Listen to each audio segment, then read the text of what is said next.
have a great Jordan story. I worked with a director named Michael Apted, who was a really great filmmaker. He was doing a film in Chicago, and I was in the scene. It's called Blink, and it was with Madeline Stowe.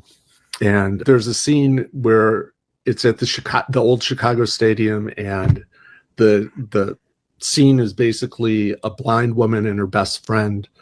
Her best friend is describing to the blind woman how great Michael Jordan is as a player during the game. I'm underneath the basket, and I've got a huge camera with me, not the normal camera.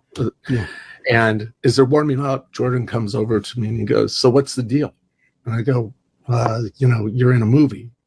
We're making a movie." And he goes, "Oh, am I getting paid?" And I go, yeah. Do you know how much?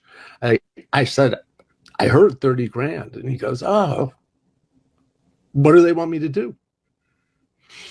And I said, "Dunk," because basically they just really wanted a couple dunks. Yeah. So he said, right before the game started, he walked over to me and he said, "Just stay on the rim for the first 3 shots." And he just came down. Yeah.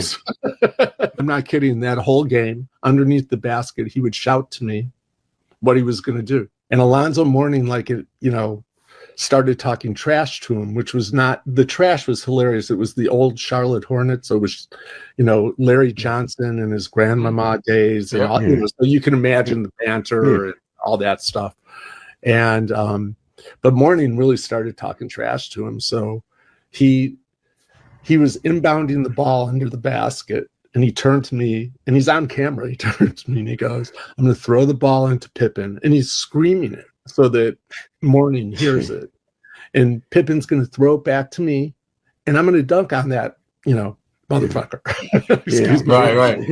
And sure enough, that was the play, and that's the shot in the movie. Michael Jordan, look at his tongue out over Alonzo Mourning. Yes! And after he comes down, he says, "Yahoo!"